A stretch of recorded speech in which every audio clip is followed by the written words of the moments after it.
Bonjour à tous, merci de votre présence et de votre intérêt pour ce webinaire consacré aujourd'hui à ClickSense Enterprise on Kubernetes.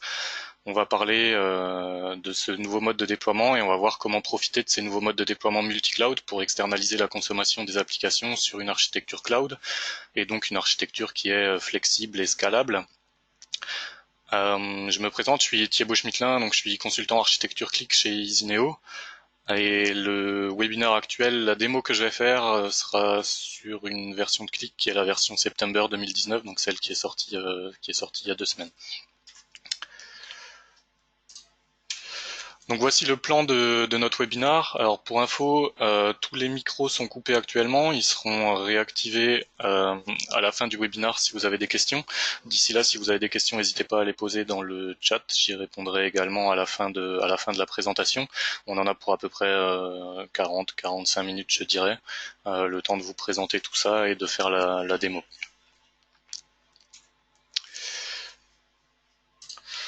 Donc quand on parle de nouveaux modes de déploiement concernant ClickSense, en fait on parle de ClickSense Enterprise sur Kubernetes. Ce que ça veut dire, c'est que vous avez maintenant une nouvelle possibilité de déployer ClickSense. Avant vous pouviez déployer ClickSense que sur un serveur Windows Server. Maintenant vous avez cette possibilité-là qui va nous apporter en fait une meilleure solution en termes de scalabilité, de disponibilité et de sécurité. Donc on va parler en fait d'architecture en microservices, je vais revenir là-dessus un tout petit peu plus tard. Et comme vous le voyez donc sur la slide, vous allez donc avoir ClickSense Enterprise on Kubernetes qui va être déployé sur ce qu'on appelle un orchestrateur. Donc l'orchestrateur c'est justement Kubernetes. La solution fonctionne ensuite dans des conteneurs Docker, donc c'est la technologie de containerisation qui a utilisé ces Docker. Et vous le voyez, votre host va donc pouvoir être un serveur Linux et non plus un serveur Windows comme vous aviez l'habitude d'avoir. On va pouvoir ensuite faire tourner ça sur les plateformes d'infrastructure as a service qu'on connaît. En fait, tous les cloud providers fournissent maintenant des clusters Kubernetes managés, en l'occurrence chez Azure, Amazon et Google. Et également, si vous avez vous-même un cluster Kubernetes, par exemple, qui tourne sur Red Hat OpenShift, qui est une distribution assez connue également, ou même un cluster Kubernetes complètement custom, j'ai envie de dire, que vous auriez vous en interne dans votre entreprise, puisque vous êtes déjà en avance sur ces points d'architecture conteneurisée, bah vous pourrez effectivement y déployer ClickSense également. Pour information, c'est également cette architecture, donc ClickSense Enterprise on Kubernetes, qui est utilisée sur les environnements cloud proposés par Click, à savoir ClickSense Business et ClickSense Enterprise on Click Cloud Services. Donc on parle de conteneurs et d'orchestration, donc je vais rapidement faire un point sur ces deux choses-là afin que vous puissiez comprendre comment fonctionne ce nouveau mode de déploiement de ClickSense. Et dans un premier temps, on va voir la différence entre une machine virtuelle et un conteneur. Donc sur la gauche de la slide, sur la gauche du schéma, vous avez ce que vous avez l'habitude d'avoir lorsque vous déployez un nouveau serveur, une nouvelle VM en fait. Donc une machine virtuelle, ça va se reposer donc sur un hardware, sur un host OS. Ensuite, vous allez installer un hyperviseur. Donc l'hyperviseur, ça va être VMware, Hyper-V, Xen, ce que vous voulez. Et ensuite, lorsque vous allez avoir besoin d'une nouvelle machine virtuelle, vous allez en fait installer une nouvelle VM, installer un nouvel OS, donc vous allez installer, je sais pas moi, Ubuntu, Debian, Windows Server. Vous allez ensuite installer les librairies et tout ce que vous avez besoin pour votre application et vous allez installer votre application. Si vous avez maintenant besoin d'un deuxième serveur, vous allez en fait, enfin d'une deuxième VM, vous allez en fait créer une nouvelle VM, réinstaller tout un OS et refaire pareil pour votre deuxième application par exemple qui a besoin d'autres librairies, etc., etc. La grosse différence en fait avec un conteneur comparé à une machine virtuelle, c'est que le conteneur va partager le kernel et les ressources de l'host, c'est-à-dire que dans un conteneur, vous n'aurez pas l'OS entier d'installer. C'est-à-dire qu'on va se baser toujours on a toujours la même base, le hardware et le host OS. Ensuite, on a le container engine qui est en fait dans notre cas Docker. On a ensuite au-dessus une couche d'orchestration. Alors vous n'êtes pas obligé d'avoir un orchestrateur. On va voir plus tard la slide d'après les avantages de l'orchestrateur, mais vous pouvez très bien faire du Docker sans avoir d'orchestrateur. Et ensuite, dans un conteneur Docker, vous allez avoir en fait votre application et toutes les dépendances de votre application, toutes les librairies dont elle a besoin pour fonctionner. Et comme je le disais, dans ce conteneur, vous n'allez pas retrouver l'OS complet, puisqu'on va se baser sur le kernel et les ressources de Lost. Et donc vous allez en fait avoir un conteneur très léger, c'est la principale caractéristique d'un conteneur, c'est qu'il soit très léger et qu'il puisse démarrer très rapidement et qu'il soit très portable. On va du coup avoir, donc c'est le genre de technologie qui est parfait pour une architecture en microservices.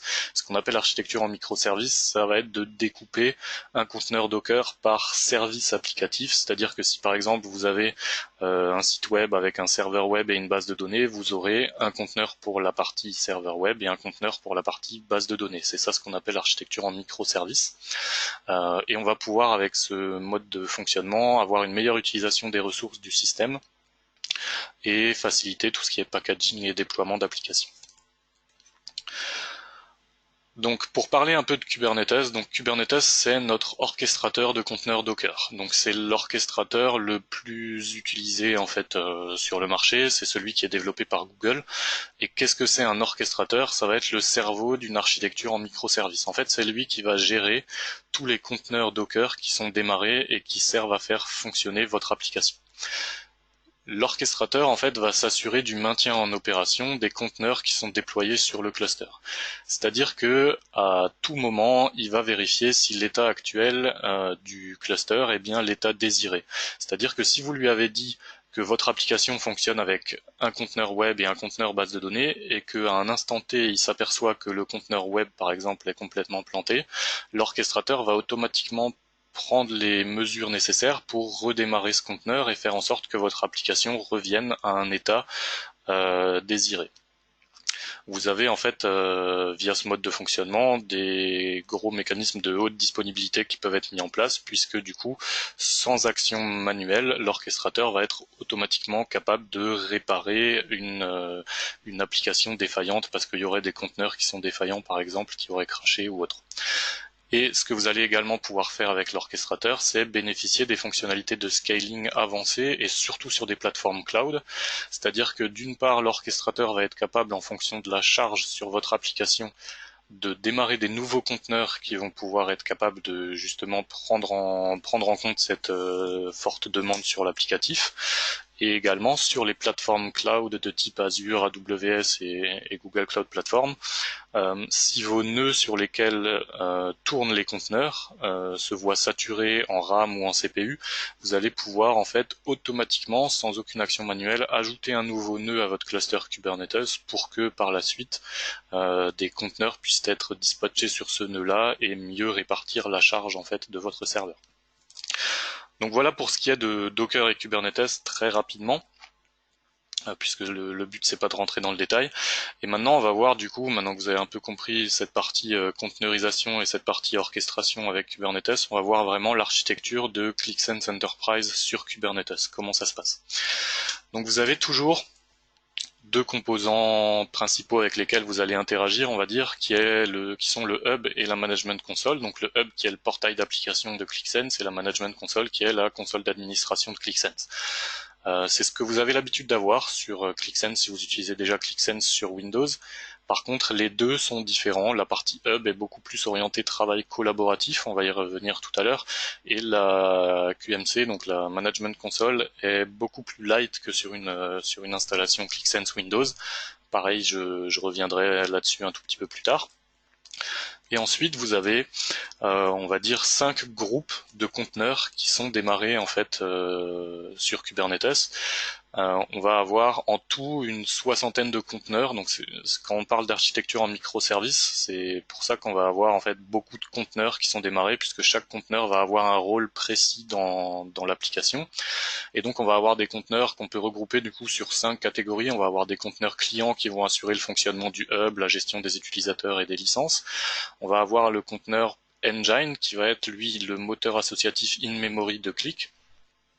On va avoir des conteneurs plus orientés data qui vont gérer les connexions, les rechargements, les tâches planifiées, des conteneurs sécurité qui vont gérer la gestion de l'authentification et des droits, et des conteneurs qu'on va mettre dans une catégorie un peu plus infrastructure qui va être toute la couche réseau, toute la partie Nginx Ingress, donc toute la partie load balancing par exemple, et également Redis puisqu'on a un système de cache qui est utilisé pour la partie applicative.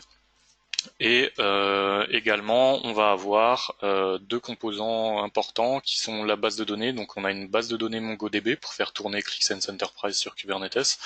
Si vous avez l'habitude de ClickSense Enterprise sur Windows, c'est l'équivalent de la base PostgreSQL que vous avez. C'est donc une base de données pour stocker tout ce qui est metadata des applications, configuration, etc. Et on va avoir ce qu'on appelle dans Kubernetes des volumes de données qui vont assurer en fait le stockage persistant, donc pour les applications et pour les données. Ok. On va maintenant passer à la plus grosse différence entre ClickSense Enterprise sur Kubernetes et ClickSense Enterprise sur Windows. C'est la partie collaboration et sécurité. Donc le modèle de sécurité dans ClickSense Enterprise sur Kubernetes, c'est le suivant. Vous avez ce qu'on appelle un Identity Provider, donc un fournisseur d'identité, qui doit être compatible avec OIDC, donc OpenID Connect. Et donc ça va être votre annuaire d'utilisateur, et cet annuaire d'utilisateur va interagir avec votre déploiement ClickSense sur Kubernetes, et plus particulièrement avec les conteneurs qui s'appellent Identity Provider et Edge Authentication, qui sont les conteneurs qui vont donc gérer les droits et l'authentification des utilisateurs. Ensuite, la grosse différence avec la version ClickSense sur Windows, c'est que vous n'avez plus de stream et vous n'avez plus de notion de règles de sécurité. Ok, tout ça c'est remplacé par ce qu'on appelle en fait des espaces. Et ces espaces sont des espaces de collaboration qui sont gérés par les utilisateurs et les administrateurs et qui vont vous permettre, en fait, ça se rapproche beaucoup d'un stream, mais ça va vous permettre d'avoir une gestion des droits beaucoup plus facile. Vous allez en fait pouvoir créer un espace, y mettre des applications dedans et définir quel utilisateur a accès à cet espace, que ce soit en lecture ou en écriture.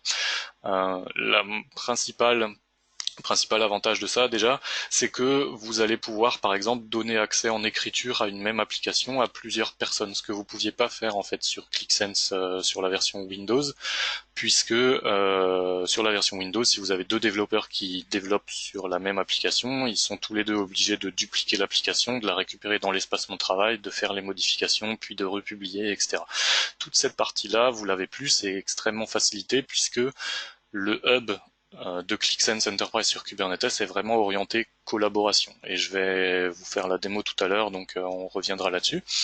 Et ensuite, un peu plus bas dans le modèle de sécurité, vous avez toujours la possibilité de faire ce qu'on appelle des section access, donc pour limiter les autorisations sur les données au sein même d'une application. Ça, vous avez toujours la possibilité de le faire, ça ne change pas. Au niveau de la console de management, donc comme je le disais tout à l'heure, elle a été très allégée puisque d'une part vous n'avez plus toute la partie qui était liée un peu à l'infrastructure avec le nombre de nœuds, la partie load balancing, toute cette partie-là, vous ne l'avez plus puisque sur Kubernetes ça fonctionne d'une manière totalement différente. Vous n'avez plus non plus toute la partie justement sur les règles de sécurité qui n'existent plus. Et donc dans cette nouvelle QMC que vous voyez là, donc là vous voyez l'intégralité de la QMC, vous pouvez voir les différents espaces qui ont été créés, les tâches de rechargement, vous pouvez gérer les licences, les utilisateurs, vous pouvez ajouter des extensions. Alors attention par contre pour les extensions sont pas disponibles sur la version cloud, le cloud de Click, donc la partie ClickSense Click Cloud Services. Donc si vous prenez l'hébergement directement chez Click sans gérer vous-même l'infra, les extensions sont pas gérées en fait. Vous n'aurez pas la possibilité d'ajouter des extensions. Et donc dans cette QMC, vous pouvez également configurer les thèmes, les intégrations, les fournisseurs d'identité, etc., etc. Ensuite, une caractéristique très intéressante en fait de ClickSense Enterprise sur Kubernetes, c'est d'utiliser une fonctionnalité qu'on appelle le multi-cloud. Donc le multi-cloud, qu'est-ce que c'est? Alors attention, il y a beaucoup d'infos sur cette slide, mais je vais expliquer donc au mieux ce que ça représente. Donc en fait, dans le cas où vous seriez déjà client ClickSense, vous avez très probablement un serveur ClickSense Enterprise sur Windows qui est chez vous en local. Sur ce serveur-là, vous faites la création des applications. C'est très pratique puisque ce serveur-là est dans votre réseau local, donc proche des sources de données, proche de vos bases de données, de vos ERP, de tout ce que vous avez besoin de récupérer pour faire des applications dans ClickSense. Et c'est sur ce serveur-là que vous faites l'administration. Par contre, ce serveur, comme je l'ai dit, c'est un serveur que vous avez chez vous en local. Peut-être que vous avez pas la possibilité de mettre autant de RAM que vous le souhaitez, que c'est pas une architecture très évolutive. Et dans ce cas-là, ce que vous pouvez faire, c'est justement utiliser ce qu'on appelle le multi-cloud. C'est-à-dire que vous allez déployer ClickSense Enterprise sur Kubernetes, donc sur un cloud provider. Donc vous allez déployer une nouvelle version donc de ClickSense sur la partie Kubernetes, et vous allez pouvoir faire en sorte de dire si par exemple j'ai besoin moi de donner accès à des applications ClickSense, mais j'ai pas envie d'ouvrir les accès sur mon serveur qui est en local, par exemple, c'est un cas d'usage qui est parfait pour cette partie multi-cloud. Vous allez en fait sur votre serveur ClickSense Enterprise sur Windows pouvoir choisir des applications, et en affectant une custom property à cette application, vous allez pouvoir, via des règles de distribution, déployer automatiquement cette application, non pas uniquement sur votre serveur que vous avez sur Windows en interne, mais également sur votre déploiement ClickSense qui se trouve sur le cloud. Et du coup, vous allez avoir la consommation de cette application sur le cloud qui ne va plus consommer les ressources de votre serveur que vous avez chez vous en local sur Windows, et vous allez pouvoir donner accès à cette application à des utilisateurs externes, par exemple, sans pour autant publier votre serveur que vous avez chez vous en interne directement sur Internet. Au niveau de l'identity provider, vous voyez sur le schéma, donc vous avez vos utilisateurs qui vont s'authentifier vers un identity provider. Cet identity provider va permettre en fait de gérer les utilisateurs et d'avoir les mêmes utilisateurs, que ce soit sur la partie ClickSense Enterprise Windows et la partie ClickSense Enterprise sur Kubernetes. Ok, donc je vais revenir sur ça lors de la démo. Donc retenez bien le but, c'est bien de pouvoir en fait passer d'une architecture qui est chez vous à une architecture cloud qui est beaucoup plus flexible, beaucoup plus scalable si vous avez besoin d'avoir une application qui va être consommée par beaucoup d'utilisateurs ou ce genre de choses. Donc vous allez pouvoir choisir l'application que vous voulez déployer sur votre partie cloud et ensuite consommer cette application directement sur les ressources du cloud. Ok, donc on va passer à la partie démo. Donc pour que vous compreniez bien, voici mon environnement de démo à moi. Donc j'ai un serveur ClickSense Enterprise sur Windows, qui est une instance Amazon EC2, donc c'est un serveur Windows Server 2016 avec la dernière version de ClickSense. Et j'ai également du coup un déploiement ClickSense Enterprise sur Kubernetes, donc qui est dans un cluster Kubernetes sur Amazon également. Avec un identity provider, une base de données MongoDB et des volumes qui sont gérés sur Amazon également. Je vais pas rentrer plus dans le détail que ça. Donc pour vous montrer comment ça fonctionne, donc ici je vais accéder à mon déploiement ClickSense Enterprise sur Kubernetes, et donc comme je vous l'ai dit tout à l'heure, il est lié à un identity provider, donc je vais forcément avoir besoin de me connecter.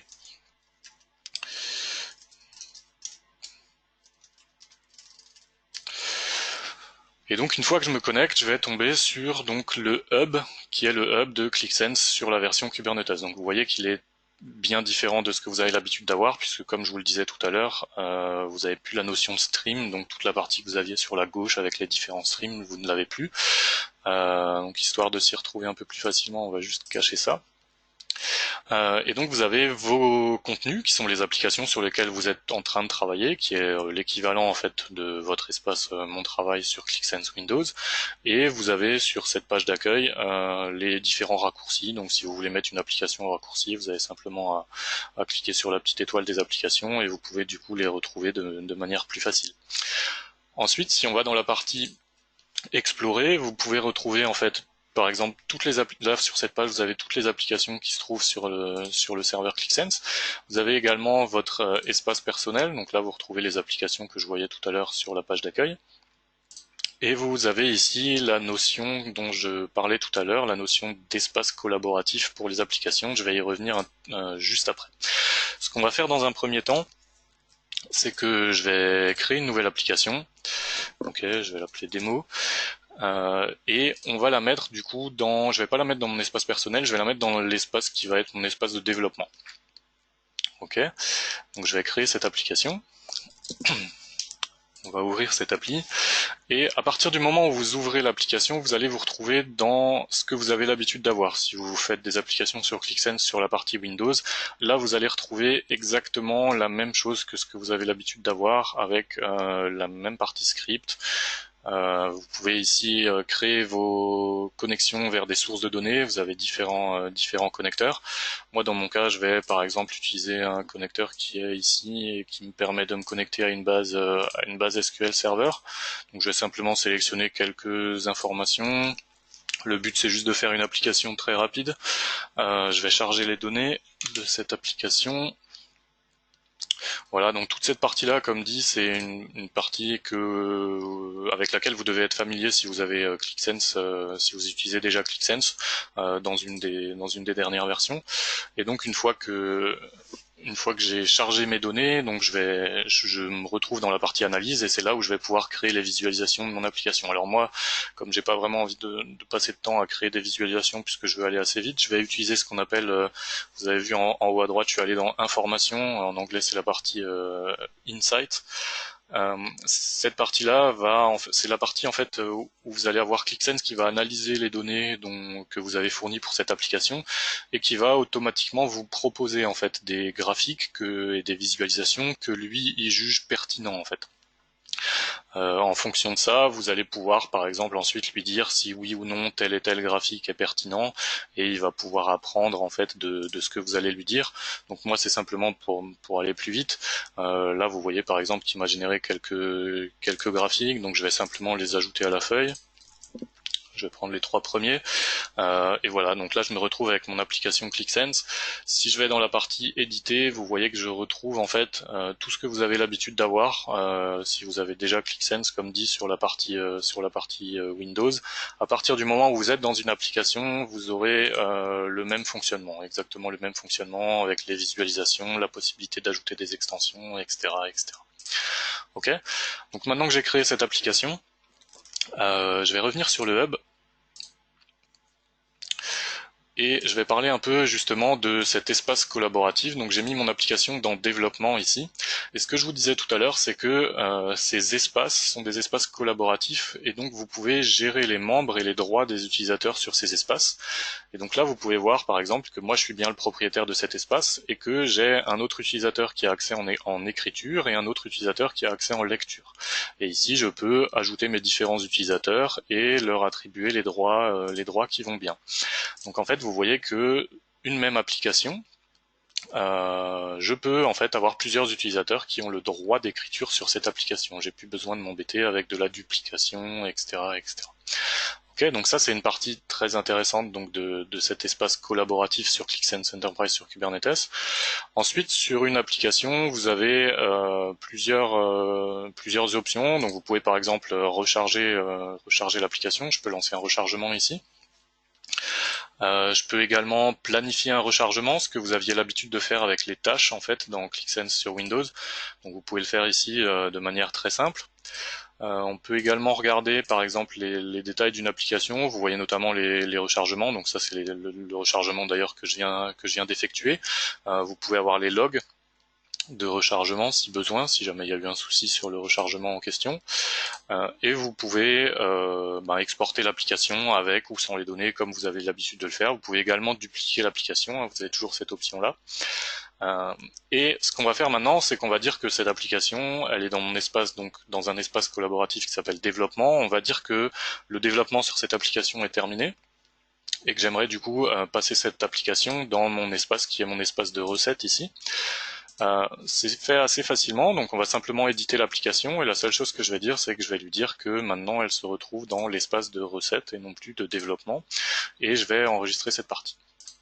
Et donc là j'ai mon application qui part dans mon espace de recettes, donc c'est celle-ci, espace de recettes qui a d'autres utilisateurs probablement uniquement accès en lecture puisque c'est pas ici qu'on va venir modifier une application. Et donc je peux comme ça avoir un workflow très intéressant pour pouvoir passer une application de développement à recette avec plusieurs utilisateurs qui peuvent voir l'application ou la modifier lorsqu'on est en développement, etc. en fonction des droits que vous donnez sur les espaces. Donc cette partie-là, c'est la partie qui diffère le plus de ClickSense Enterprise sur Windows, puisque ça va être comme ça que vous allez en fait gérer l'organisation des applications et les droits d'accès sur les applications. Ok, je vais revenir maintenant sur toutes les applications que j'ai ici et on va parler plus du coup de la partie multi-cloud, justement ce que je vous disais tout à l'heure, la possibilité de déployer une application qui se trouverait en fait sur un serveur ClickSense Windows. Donc je vais me connecter sur mon serveur ClickSense que j'ai sur Windows. Donc là, vous voyez que je me retrouve sur le hub que vous devez avoir l'habitude de connaître du coup si vous utilisez ClickSense. C'est le hub actuel de la dernière version de ClickSense lorsque vous êtes sur une installation sur Windows, avec les différents streams et l'espace mon travail. Moi, j'ai une application ici, et c'est justement cette application que peut-être que je vais avoir besoin de l'ouvrir à beaucoup d'utilisateurs, que ça va consommer beaucoup de ressources et que j'ai pas envie que justement que la consommation de cette application se fasse sur mon serveur et que j'ai envie de l'envoyer sur mon déploiement cloud. Et donc pour ce faire, donc il y a quelques configurations à faire dans la QMC et à partir du moment où c'est fait, la seule chose que j'ai à faire, c'est je vais publier cette application. Ok, on va la mettre dans un stream, puisque l'application reste quand même accessible sur votre serveur Windows, donc on va quand même choisir un stream, on va la mettre dans le stream management. Mais le plus important, c'est de lui affecter en fait une propriété, donc ce qu'on appelle une custom property. Et moi, j'ai une custom property qui s'appelle send-to, et je vais lui mettre la valeur QCF, en fait, c'est le nom de mon déploiement Kubernetes. Et donc, ça va permettre de faire en sorte de déployer automatiquement cette application sur ma partie Kubernetes. Je vais faire appliquer, je vais faire publier. Et donc là, vous voyez que mon application part sur mon serveur Windows dans mon stream management. Et si je reviens ici sur ma partie, sur mon déploiement Kubernetes, en fonction de la bande passante entre les deux serveurs et en fonction bien évidemment de la taille de l'application, ça va mettre quelques secondes, voire quelques minutes. Au bout d'un moment, je vais avoir mon application qui va apparaître ici sur mon déploiement cloud et je vais du coup pouvoir la consommer et l'utiliser à partir en fait de mon déploiement Kubernetes. Voilà, donc là j'ai mon application qui vient d'arriver. Et à partir du moment où du coup j'ouvre cette application, je vais pouvoir la consommer et tout ce que je vais faire ici, toutes les sélections que je vais faire, tout ça n'impacte plus du tout mon serveur qui est en interne chez moi sur Windows, mais tout ce que je fais ici va uniquement impacter les ressources de mon infrastructure cloud. Et donc si j'ai besoin d'ouvrir une application à beaucoup d'users, ou que j'ai des très grosses applications et que je veux pas qu'elles soient consommées en fait sur mon serveur en local, je vais pouvoir les publier sur mon déploiement Kubernetes afin d'avoir une meilleure utilisation des ressources et de pouvoir surtout utiliser les ressources cloud, donc beaucoup plus flexible. Je vais pouvoir également avoir toute une partie scalabilité qui peut être mise en place pour pouvoir automatiquement m'adapter à la charge et à la consommation CPU et RAM que j'ai besoin pour faire tourner cette application. Voilà, donc ça c'est la partie multi-cloud. Et ça conclut du coup ma démo. Je vais revenir sur les slides. Tac. Je regarde juste si j'ai fait le tour, mais je pense que j'ai fait le tour de ce que je voulais vous montrer.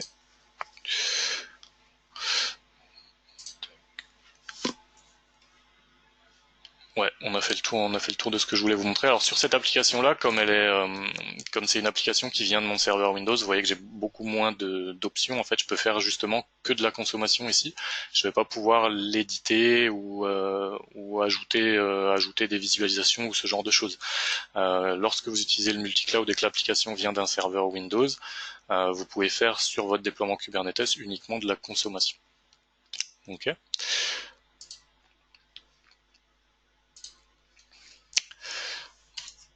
Pour terminer, on va parler du coup de la partie licensing. pour pouvoir utiliser du coup ClickSense sur Kubernetes et la fonctionnalité multi-cloud. Alors sachez que le multi-cloud c'est une fonctionnalité qui est intégrée à ClickSense Enterprise. Donc il n'y a pas de coût supplémentaire sur les licences. Si vous avez déjà une licence ClickSense Enterprise, vous pouvez utiliser cette fonctionnalité. Vous avez simplement une demande qui doit être faite à Click pour activer le multi-cloud sur la licence parce que c'est pas fait par défaut. Et un autre prérequis, c'est que ClickSense doit être activé avec le nouveau mode de licensing, donc le mode qu'on appelle maintenant Signed License Key.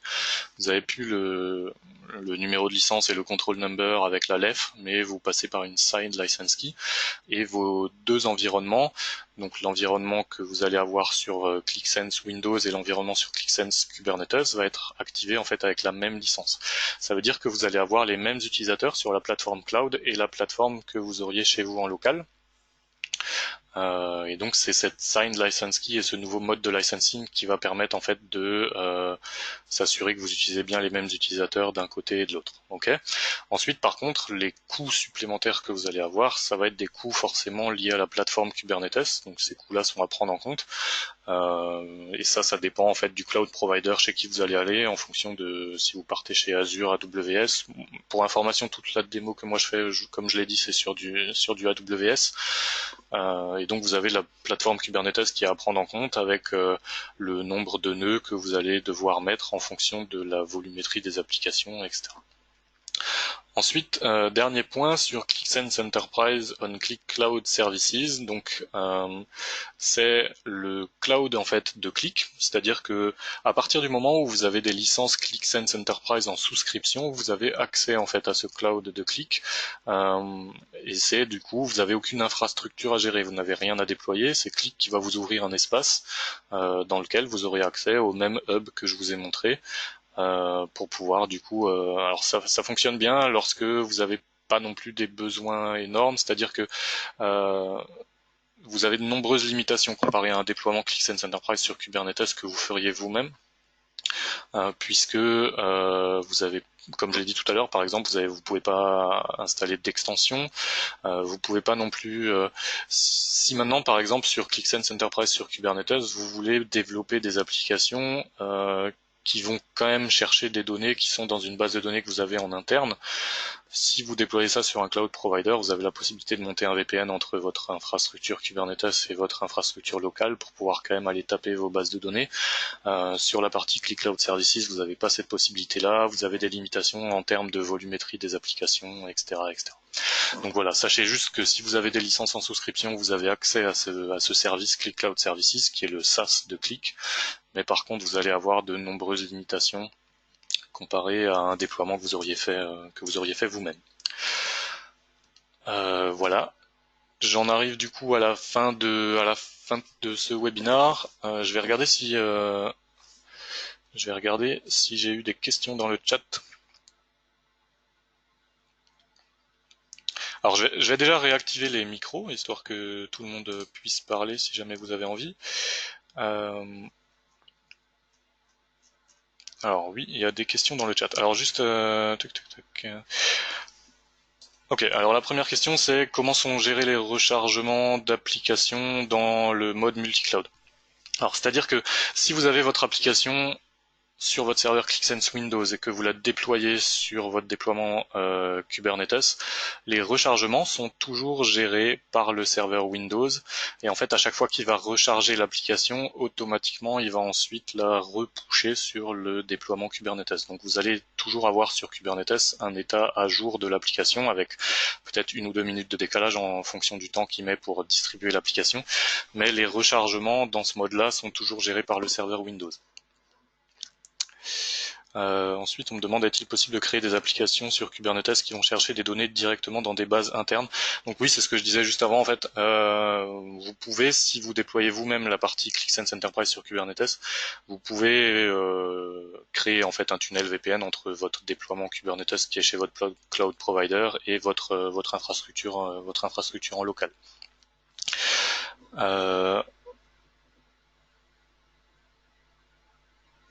Alors j'ai des questions. ClickSense est donc exposé en dehors de notre SI, quelle sécurité? Si vous parlez du coup du déploiement donc c'est Grégory qui pose la question. Si vous parlez du coup du déploiement Kubernetes, oui effectivement, ClickSense est déployé du coup sur un cloud provider. Qu'en est-il de la sécurité? La sécurité des utilisateurs est gérée du coup par votre identity provider. Et c'est cette partie-là qui est à prendre en compte. Après, vous avez très bien aussi vous avez très souvent des clients qui ont ClickSense et qui exposent ClickSense directement sur Internet via un reverse proxy ou ce genre de choses. Là, en fait, sur le déploiement Kubernetes, vous allez avoir votre application ClickSense qui sera derrière un load balancer. Sur AWS, par exemple, vous pouvez gérer la sécurité en termes de firewall, de groupe de sécurité, etc. si vous voulez. Donc toute cette partie-là ne pose pas de problème. Et alors, il y a une deuxième question qui est uniquement login mot de passe, mais ou autre. Mais je suis désolé, mais je vois pas du coup. À Est-ce que quoi vous vous... m'entendez? Oui, je vous entends. Oui, Grégory, c'est moi qui ai posé toutes les questions en fait, sur la Ouais, sécurité. ouais. En fait, ouais, c'est parce que toutes les questions étaient posées les unes derrière les autres parce qu'il y avait un sens. En fait, la question est donc ClickSense est exposé effectivement à l'extérieur. Donc les utilisateurs, de ce que j'en comprends, ont donc un login et un mot de passe pour se connecter. Oui. Mais finalement, c'est la seule sécurité existante ou est-ce qu'il faut mettre en place malgré tout un type, je sais pas, un VPN ou un firewall qui fait qu'on peut s'identifier qu'à partir de certaines IP ou autres, ou est-ce que non, c'est exposé et donc dès lors qu'on a un Alors, login mot de passe, c'est c'est exposé. Par défaut, en fait, lorsque vous allez déployer ClickSense Enterprise sur Kubernetes, en fait, ça va vous créer tout ce que Kubernetes a besoin pour fonctionner. Et donc là-dedans, en fait, vous avez toute la partie ingress qu'on appelle ingress dans Kubernetes, toute la partie load balancer, tous les groupes de sécurité. Donc par défaut, effectivement, ce sera ouvert. Votre déploiement Kubernetes sera ouvert et vous allez avoir ce que j'ai eu tout à l'heure lorsque j'ai essayé de me connecter. Vous allez tomber sur la page de l'identity provider. Si maintenant vous avez envie d'utiliser ça, mais que vous voulez que en fait ce soit limité à certaines IP, sur AWS par exemple, vous pouvez très bien le faire puisque toutes les ressources qui sont créées lorsque vous déployez ClickSense Enterprise sur Kubernetes, vous pouvez très bien les modifier après. Donc je peux très bien aller dans mon groupe de sécurité et faire en sorte que justement mon load balancer ne soit accessible que depuis certaines IP si je connais les IP. Ça vous pouvez le faire, mais par la suite, par défaut, effectivement, le déploiement est ouvert sur Internet, on va dire. Ok, Ça répond à merci. votre question? Oui, Et du coup, il y avait d'autres questions ou pas? Parce qu'effectivement, il y en avait pas mal, j'ai pas mal scrollé. Ça répond du coup à tout? j'avais une dernière question quand même. C'est Allez. sur en fait nos rechargements de nos applications se font via un ordonnanceur, donc on a OPCON comme ordonnanceur, et le fait que ce soit du coup en dehors du SI, est-ce que on sait toujours lancer les commandes depuis notre ordonnanceur? Alors, je pense que votre ordonnanceur, du coup, utilise les API pour ensuite lancer les tâches de rechargement. Et si c'est le cas, les API fonctionnent. Les API fonctionnent sur ClickSense Kubernetes. C'est simplement pas exactement la même méthode d'authentification. Je sais pas si du coup vous utilisez les API. J'avoue que je ne sais pas. Je suis en Alors train de regarder je de pense que vous utilisez les API et que vous avez une authentification qui se fait avec les certificats en fait de ClickSense. Donc vous pouvez toujours utiliser les API. Par contre, l'authentification se fera différemment. Ce sera un JSON Web Token, mais en gros, vous pouvez continuer à le faire. Et sinon, ce que vous pouvez très bien faire, c'est justement utiliser la partie multi-cloud, comme je l'ai dit tout à l'heure, et continuer à faire le rechargement des applications et pouvoir juste publier les applications déjà rechargées si vous voulez juste faire de la consommation sur la partie cloud. Mais si vous souhaitez faire la partie API fonctionne, donc la partie si vous utilisez les API pour lancer les tâches de rechargement, oui, vous pourrez le faire. Je pense que ce sont des commandes locales qui sont lancées sur le serveur Windows. Ok. Et du Euh, coup, il faudrait passer sur le mode API pour pouvoir continuer à utiliser un ordonnanceur externe. Ouais, c'est ça. Oui, effectivement, puisque là, vous pouvez pas vraiment installer quelque chose en local, puisque c'est plus compliqué que ça. Vous avez un cluster Kubernetes et ensuite vous avez, comme je l'ai dit, une soixantaine de conteneurs qui tournent dedans, donc ça fonctionne pas du tout de la même façon que ce que vous avez l'habitude d'avoir. Mais effectivement, du coup, à ce moment-là, il faudrait passer par des API et des calls API authentifiés par JSON Web Token pour lancer les tâches de rechargement. Ouais. Ok, merci. Je vous en prie. Ok, bon bah du coup si quelqu'un d'autre a une question, alors dans le chat il y en avait plus, si quelqu'un d'autre a une question, n'hésitez pas. Je vous laisse quelques temps pour vous manifester.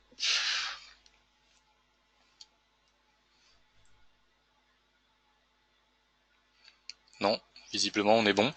Bon bah merci encore pour votre attention du coup. Comme c'est marqué sur la slide, notre prochain webinaire c'est la semaine prochaine. Ça présentera un nouveau produit que nous ajoutons à notre catalogue de produits tiers et qui permet de faire du versionning dans ClickSense, ClickView and Printing et de gérer les déploiements entre différents environnements si vous avez plusieurs serveurs, en fait un serveur de dev, un serveur de recettes, un serveur de prod. Donc ce webinaire sera la semaine prochaine, ce sera animé par Pascal. Et d'ici là, je vous souhaite une bonne fin de semaine et à bientôt. Merci beaucoup, au revoir.